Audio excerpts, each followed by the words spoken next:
का भ्रम है। स्वप्न टूटने पर ही यह ज्ञात होता है कि वह स्वप्न था, वास्तविक नहीं था। इसी प्रकार आत्मज्ञान प्राप्ति के बाद ही ज्ञात होता है कि संसार भ्रम मात्र है, माया है। इससे पहले यह वास्तविक ज्ञात होता है।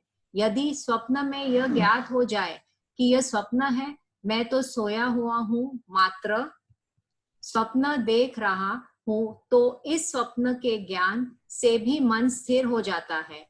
यह भी विषय वाली प्रवृत्तियां जैसे ही दिव्य अनुभव है, जिससे साधक के उत्साह में वृद्धि होती है। यह सजगता की साधना से संभव है। सोते समय नींद जिस समय आती है, उस स्थिति पर निरंतर सजगता से ध्यान दिया जाना पर स्वप्न एवं निद्रा का ज्ञान हो जाता है। योग निद्रा के अभ्यास से भी यह संभव है। ऐसी स्थिति आने पर ही कहा जाता है कि योगी नींद में भी जागा हुआ रहता है तथा अज्ञानी जागा हुआ भी निद्रा में ही रहता है। उसे कुछ भी ज्ञात नहीं होता कि मैं क्या हूँ तथा क्या कर रहा हूँ।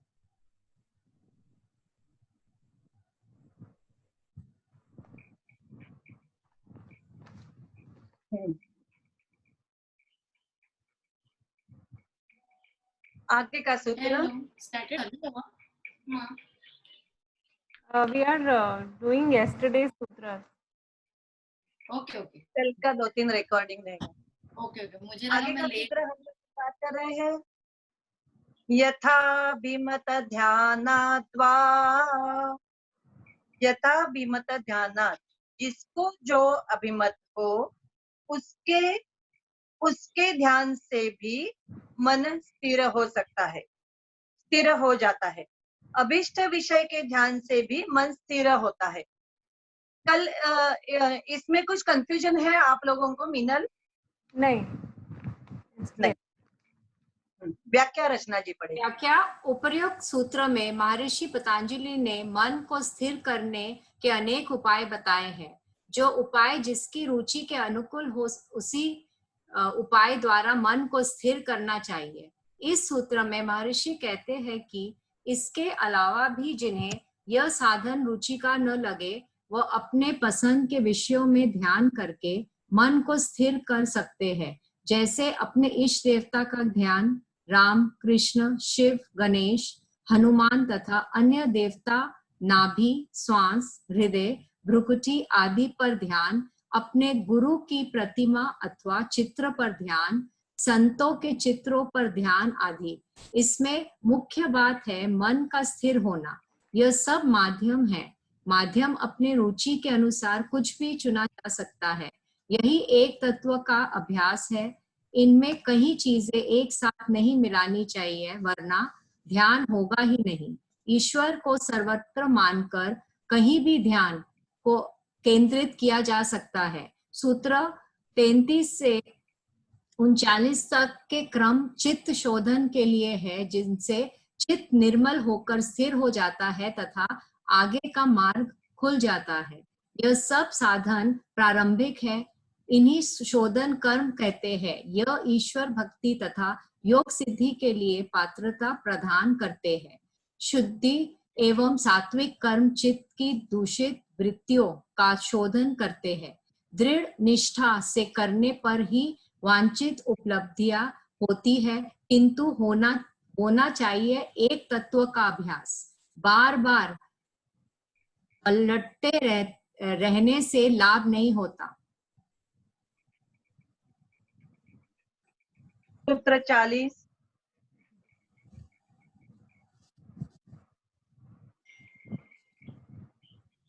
परमाणु परम महत्वान्तोऽस्य वशीकारः। अस्य इसका, परमाणु महत्वान्तः, परमाणु से लेकर परम महत्व तक, वशीकारः, वशीकार हो जाता है। अनुवाद: पूर्वोक्त उपायों से स्थित हुआ मन स्थूल से स्थूल और अत्यंत सूक्ष्म परमाणु से लेकर परम महत्वांत तक सभी विषयों में स्थिर हो जाता है। व्याख्या: उपर्युक्त साधन प्रारंभिक है। इनके बार बार अभ्यास करने से चित्त स्थिर हो जाता है। उसकी जो वृत्तियां वासना के कारण संसार की ओर भाग रही थी वह रुक जाती है। विचारों की तरंगे भी शांत हो जाती है। इस स्थिति को चित्त का स्थिर होना कहते हैं। एक बार जब किसी भी साधन से चित्त स्थिर हो गया चित्त स्थिर हो गया तो यह महान उपलब्धि है। यहाँ तक साधक को काफी समय लगाना पड़ता है, किंतु इसके बाद का कार्य आसान हो जाता है। एक बार चित्त के स्थिर होने पर उसे स्थूल तथा अति सूक्ष्म विषयों जैसा परमाणु से लेकर महत्तत्व तक सभी में स्थिर किया जा सकता है। उसका अपने चित्त पर पूर्ण अधिकार हो जाता है। इसी को वशीकार कहते हैं। इसमें मन का चंचल स्वभाव छूटकर स्थिर स्वभाव हो जाता है। यहाँ तक ही अभ्यास की आवश्यकता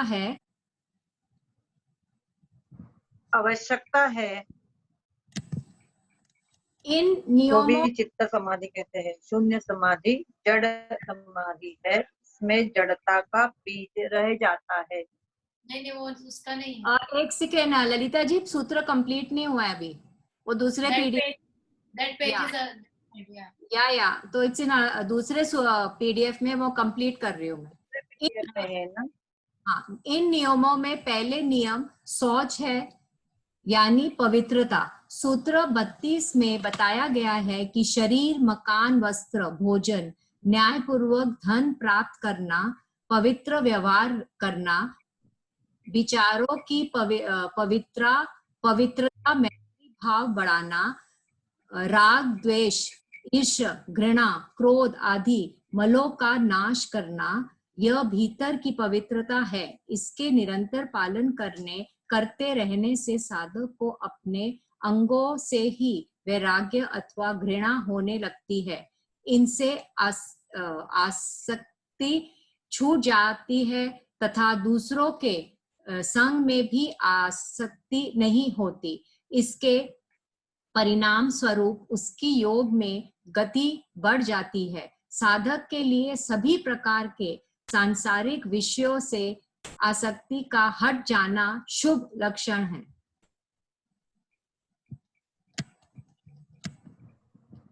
हुआ? Yes. So now we will start with. Minal wait करना है। No, we will continue. We will continue. So should we do prayer or we will continue this way only? We can do prayer. हाँ, सोनल और प्रतिभा तो आई है ना, तो हम लोग प्रेयर कर लें।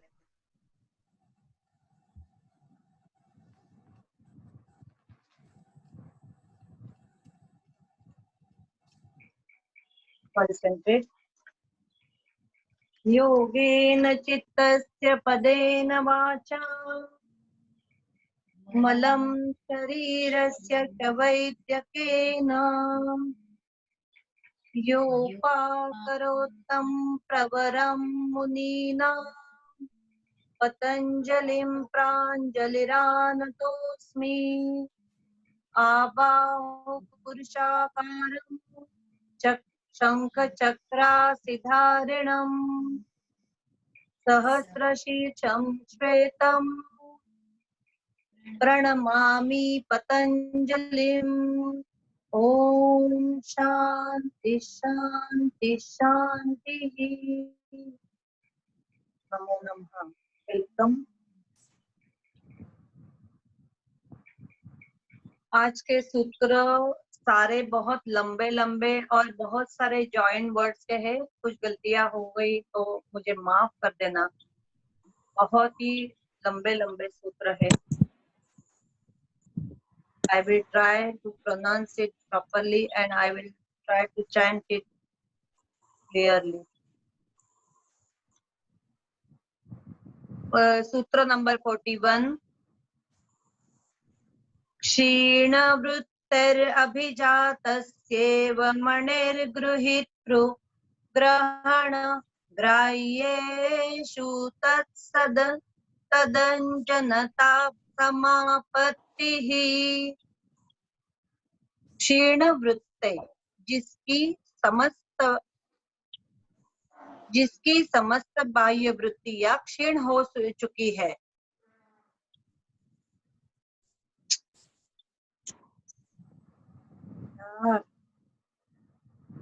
ऐसे मणे इव अभिजातस्य स्फटिक मणि की भांति निर्मल चित्त का गृहीतृ ग्रहण ग्राह्येषु जो ग्रहिता पुरुष, ग्रहण मतलब अर्थात अंतःकरण और इंद्रिया, तथा ग्राह्य, ग्राह्य का मीनिंग है पंच महाभूत, पंचभूत और विषय,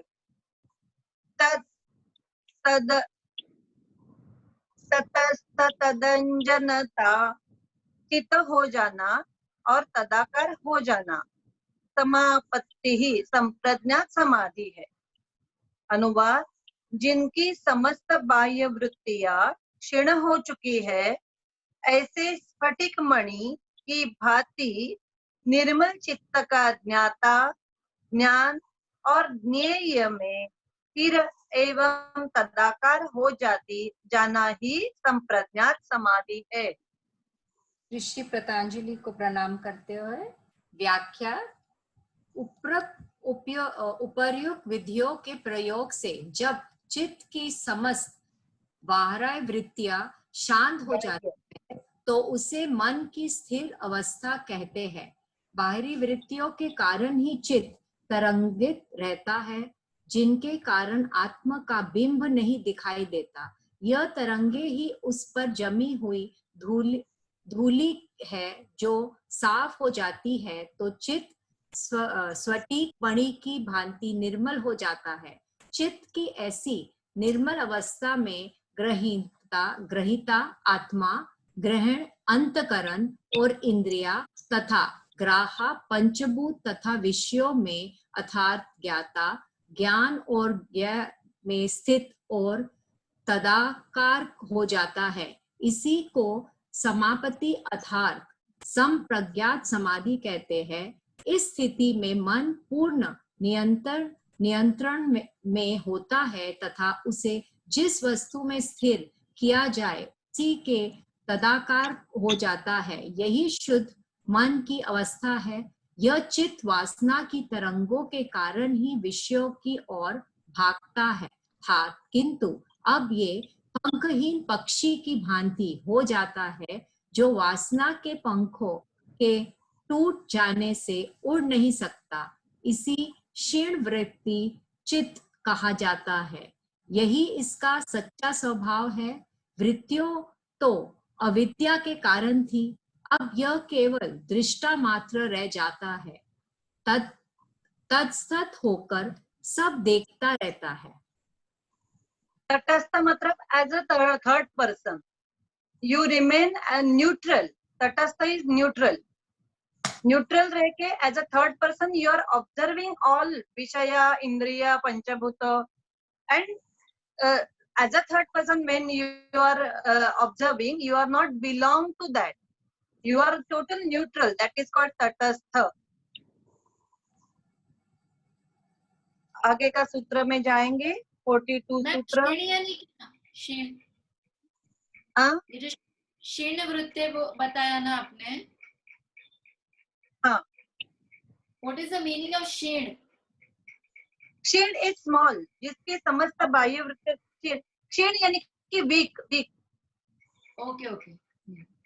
बाह्य वृत्ति वीक हो जाने के बाद अशक्त, वीक, WEAK, वीक। हाँ,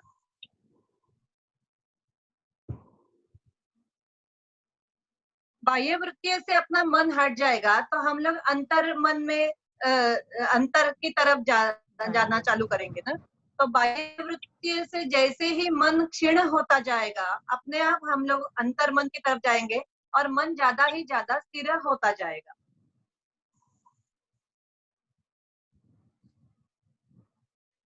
सूत्र नंबर 42। तत्र शब्दार्थ ज्ञान विकल्पैक संकीर्णा सवितर्का समापत्ति ही।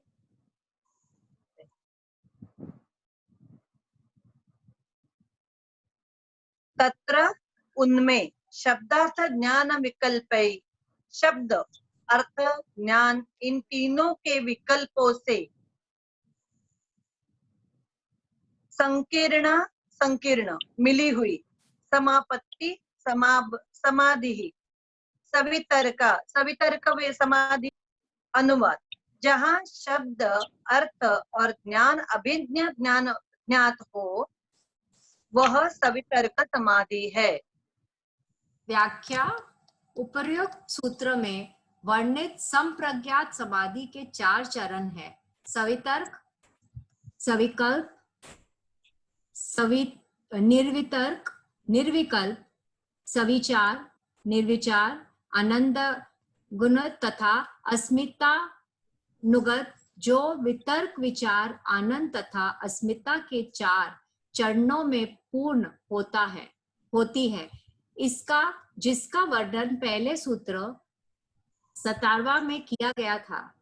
इस सूत्र में सर्वितर्क समाधि का और वर्णन किया गया है कि इस समाधि में मन और इंद्रियों द्वारा स्थूल तथा सूक्ष्म विषय ग्रहण करने में आते हैं। जब किसी स्थूल विषयों का ध्यान किया जाता है तो उससे होने वाले अनुभव में उसके नाम, रूप तथा ज्ञान के विकल्पों का मिश्रण रहता है। तीनों की एक ही साथ चित्त में प्रतीति होती है। इसलिए इस समाधि को सवितर्क अथवा सविकल्प समाधि कहते हैं। इसमें मन तदाकार तो हो जाता है, किंतु उसमें शब्द, अर्थ और ज्ञान का विकल्प बना रहता है, अर्थात तीनों एक साथ ध्यान में आते हैं। इसमें भी मन की चंचलता थोड़ी मात्रा में रहती है कि एक पर ध्यान जमाने पर तीनों बातें एक साथ ध्यान में आ जाती है। यह तीनों अभिन्न ज्ञात होती है। यह नीचे दर्जे की है।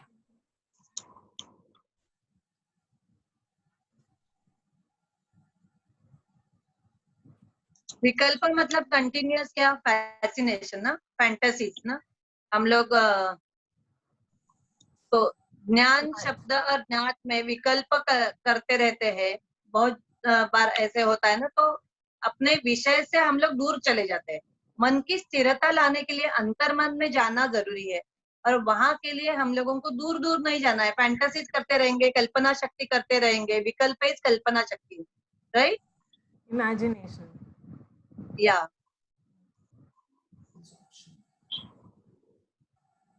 सूत्र 43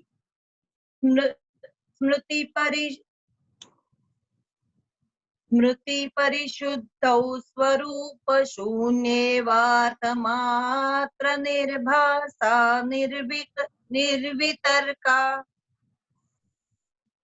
स्मृति परिशुद्धौ, शब्द और प्रतीति की स्मृति के भली भांति लुप्त हो जाने पर। एनीथिंग भांति इज ब्राइटनिंग, ये ध्यान में रखो। कभी भी भांति ये शब्द आ जाएगा, that is called shining, that is called brightening. स्वरूप शून्य, अपने रूप से शून्य हुई के। इव सदृश अर्थ मात्र निर्भासा, केवल ध्येय मात्र के स्वरूप को प्रत्यक्ष कराने वाली चित्त की है। कौन सी? निर्वितर्का, निर्वितर्का समाधि है। अनुवाद, स्मृति के शुद्ध होने पर स्वरूप से रहित अर्थ मात्र को प्रकाश करने वाली चित्त की स्थिति ही निर्वितर्क समाधि है। समझ में आया? अनुवाद एक बार और थोड़ा सा उसको एक्सप्लेन करते हैं। स्मृति परिशुद्ध हो, शब्द और प्रतीति स्मृति के भली भांति लुप्त हो जाने पर। ये खाली मैं शब्दों के अर्थ पढ़ रही हूँ। स्वरूप शून्य मतलब अपने रूप से शून्य हुई के, अपना खुद का स्वरूप शून्य हो गया। हम लोग विलीन हो जाएंगे ना, खुद का अस्तित्व भी अल्टीमेट निर्बीज समाधि की तरफ जाते समय हम लोगों को वृत्तियां सब छोड़ते छोड़ते जाना है, और धीरे धीरे खुद का अस्तित्व भी जो मैं महसूस कर रही हूँ वो भी महसूस नहीं होता है, ऐसा इच्छा मतलब वही बात है ना आगे। तो स्वरूप शून्य, अपने रूप से भी शून्य हुई। सदृश इव यानी कि सदृश, अर्थ मात्र निर्भाषा, केवल ध्येय मात्र के स्वरूप को प्रत्यक्ष कराने वाली स्थिति चित्त की स्थिति कौन सी है? निर्वितर्क। स्मृति के शुद्ध होने, स्मृति यानी क्या? मेमोरी। स्मृति के शुद्ध होने पर स्वरूप से रहित, अर्थ मात्र प्रकाश देने, मतलब स्वरूप तो दिख ही नहीं रहा है, खाली स्मृति में जो इमेजिने मतलब स्मृति में जो बिंबित है। अभी अर्थ आगे का जब भी हम लोग व्याख्या पढ़ेंगे तभी निर्वितर्क समाधि का फिर से समझाती हूँ मैं। व्याख्या पढ़ने दो, फिर टाइम नहीं आगे जाए। वही निर्वितर्क समाधि है। व्याख्या सवितर्क समाधि में, सवितर्क समाधि में स्थूल विषय के नाम रूप तथा ज्ञान का एक साथ स्मरण होता है। तीनों अभिन्न ज्ञात होते हैं कि किंतु इसे अधिक सूक्ष्म किया जाने पर शब्द, अर्थ और ज्ञान की अलग अलग प्रतीति होती है, एक साथ तीनों की प्रतीति नहीं होती। इसे निर्वितर्क समाधि कहते हैं। इसी का दूसरा नाम निर्विकल्प समाधि भी है। इसमें दूसरा विकल्प रहता ही नहीं। यही स्मृति परिशुद्धि है, यह ऊंची स्थिति है। पहले सवितर्क समाधि में उन्होंने नीचे का दर्जा दिया था, और निर्वितर्क समाधि में ऊंची स्थिति है ऐसे बताया है, क्योंकि उसमें शब्द ज्ञान और अर्थ अलग अलग प्रतीत करते हैं हम लोग। पहले एक संधता, उसका एक्सप्लेनेशन एग्जाम्पल मुझे रैंडम याद नहीं आ रहा है, मैं बताऊंगी आप लोगों को। आगे के सूत्र में जाएंगे हम लोग। कुछ कंफ्यूजन है ना ये सूत्र में आप लोगों को? एक्चुअली निर्वितर्क और निर्विकल्प दोनों का एकदम क्लियर मीनिंग व्याख्या पढ़ने के बाद भी नहीं समझ आया। शायद आगे के सूत्र पढ़ेंगे तो कौन सा मीन्स एक लाइन में अगर निर्वितर्क समाधि और निर्विकल्प समाधि को समझना हो तो वो थोड़ा नहीं है clear in easy word. Let us निर्विकल्प और निर्वितर्क आप अपने वर्ड में समझाएंगे तो भी चलेगा ललिता मिस। हाँ मैं समझाऊंगी, एक थोड़ा टाइम दे दो मुझे। हाँ मैं एंड में समझाऊंगी, सबसे एंड में हम लोग फिर से 43 पे आएंगे। पहले सारे सूत्र हम लोग कर लेते हैं, फिर मैं देखती हूँ मुझे याद आ रहा है क्या, कि मुझे रैंडम याद नहीं आ रहा है। एग्जाम्पल चाहिए, उसके लिए आपको देना पड़ेगा मुझे एग्जाम्पल। हम आगे के सूत्र पढ़ेंगे ना तो थोड़ा क्लैरिटी आएगा। Lalita ji we can continue अभी। लास्ट में आई थिंक सेकंड मीटिंग तो करनी पड़ेगी start, so we can then have a discussion. Yes yes 43 over and एतयैव सविचारा निर्विचारा च सूक्ष्मा विषया व्याख्याता। एतया एव, इसी से, पूर्वोक्त सवितर्क और निर्वितर्क के वर्णन से ही। एतया एव का मतलब है सवितर्क का एक वर्णन हम लोग ने पढ़ा, निर्वितर्क का एक वर्णन पढ़ा। तो ये दोनों वर्णनों से क्या है कनेक्टेड? एतया एव सूक्ष्म विषय, सूक्ष्म पदार्थों में की जाने वाली सविचार निर्विचार समाधि का वर्णन किया गया। इसी सवितर्क और निर्वितर्क समाधि के द्वारा सूक्ष्म विषयक सविचार और निर्विचार समाधि की भी व्याख्या की हुई समझनी चाहिए। व्याख्या जिस प्रकार स्थूल ध्येय विषयों में की जाने वाली समाधि सवितर्क और निर्वितर्क होती है, उसी प्रकार सूक्ष्म ध्येय विषयों में की जाने वाली समाधि सविचार और निर्विचार होती है। जब इन सूक्ष्म विषयों में चित्त को स्थिर किया जाता है तो उसके नाम रूप और ज्ञान के विकल्पों का मिला जुला अनुभव होता है, तो उसे सविचार समाधि कहते हैं। किंतु जब इनकी अलग अलग प्रतीति होती है तो इसे निर्विचार समाधि कहते हैं।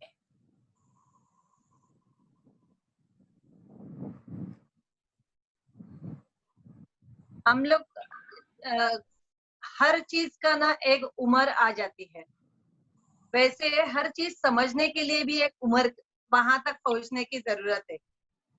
तो योग के अभ्यास में अपनी उम्र वहां तक गई नहीं है अभी तक, इसीलिए सर्विचार और निर्विचार समाधि हम लोगों को इमीडिएट समझ में नहीं आ रही है। बचपन में बहुत सारी चीजें मम्मी बोलती थी लेकिन समझ में नहीं आ रही थी, और उसमें क्या ऐसे लगता था। और अभी जो उम्र में हम लोग आए हैं संसार में, और मम्मी की उम्र में आए हैं, तभी बहुत सारी चीजें, हाँ ये मम्मी ऐसे बोलती थी, ऐसे याद आता है। तो वही शायद है कि हम लोग वहां तक पहुंचने के बाद हम लोगों को समझेगी। अभी तो खाली नॉलेज एक्वायरमेंट कर रहे हैं, बाकी का तो गुरु का जो है, अभी टीचर ने जो दिया वही खाली आत्मसात करने की कोशिश कर रहे हैं। गुरु का जो है वो अनुभूति लिए बिना समझेगा नहीं। 45th सूत्र, सूक्ष्म विषयत्वंचालिंगम पर्यवसानम च तथा सूक्ष्म विषयत्वम, सूक्ष्म विषयता, अलिंग पर्यवसानम प्रकृति पर्यंत है, और सूक्ष्म विषयता का अलिंग प्रकृति पर्यंत है। मुझे भी नहीं समझा, मैं भी सूत्र का व्याख्या पढ़ूंगी आपके साथ। चलिए व्याख्या। सृष्टि के स्थूल विषय में पृथ्वी, जल, अग्नि, वायु और आकाश तथा इनसे सूक्ष्म है पृथ्वी की गंध, जल का रस, अग्नि तथा अग्नि का रूप, वायु का स्पर्श और आकाश का शब्द। इन्हें तन मात्राएं भी कहते हैं। इन सबका तथा मन एवं इंद्रियों से सूक्ष्म अहंकार है। अहंकार से सूक्ष्म महतत्व है जो लिंग मात्र है, और महतत्व से सूक्ष्म प्रकृति है जो अलिंग स्वरूप है। इस क्रम से सूक्ष्म से ही स्थूल का निर्माण हुआ है, किंतु ये सब प्रकृति जन्य है। यह प्रकृति सूक्ष्मता ही अवधि है। इन पंच तत्वों से लेकर प्रकृति पर्यंत किसी भी पदार्थ को लक्ष्य बनाकर उसमें की गई समाधि को सविचार और निर्विचार समाधि कहते हैं। पुरुष आत्मा इस प्रकृति से भी सूक्ष्म है। यह इंद्रिया ग्रह नहीं है तथा यह दृश्य पदार्थों में भी नहीं है। समाधि में तो कुछ दिखाई देता है, वह सब प्रकृति ही है। यह कारण रूप प्रकृति अव्यक्त शून्य है। समाधि में शून्य का आभास होना इस प्रकृति का ही आभास है जो सृष्टि का कारण है। इससे भिन्न वो चेतन तत्व पुरुष है जिसके संयोग के बिना प्रकृति अपना कार्य नहीं कर सकती तथा प्रकृति के बिना वह चैतन्य क्रियाहीन है। चेतन का सारा कार्य प्रकृति के माध्यम से ही होता है। अब यहाँ पे आपका पुरुष और प्रकृति की समझ आ जाती है सारी। एक तरह से पूरा सांख्य योग। प्रकृति ये सूक्ष्म है, प्रकृति सूक्ष्म की तरफ जाती है, पुरुष ये स्थूल की तरफ जाता है। प्रकृति तन्मात्रा से बनती है और तन्मात्रा बाद में पंचमहाभूत बन जाते हैं। तो आपका बेस यहाँ पे बता दिया है, तो अभी बेस से आगे चलते चलते फिर हम क्लैरिटी की तरफ पहुंचते। थोड़ा रचना ना, नेट कनेक्शन देखो, बीच में पिंगिंग हो रहा है साउंड। मेरा साउंड क्लियर नहीं आ रहा है? नहीं आ रहा है, बीच में स्ट्रिंग हो रहा है अच्छा तो ब्लैंक जा रहा है। मैं ये मीटिंग खत्म कर रही हूँ। I will start another meeting, only 1 minute is left. Another meeting you are starting? Yeah. So I'll start. 45 बीज 45 अपना हुआ ना? We'll जी, अभी start from 46. अभी कितने? हाँ 46 से करना है। 46 47 5 बचे हैं अभी भी, तो हाँ हम जी। लोग और 2 करते हैं फिर मीटिंग खत्म कर। No, it's just 1 minute. हम नहीं कर पाएंगे वो बीच में। ओके नहीं कर पाएंगे लाइब्रेरी। यस ठीक है। Again rejoin Sonal and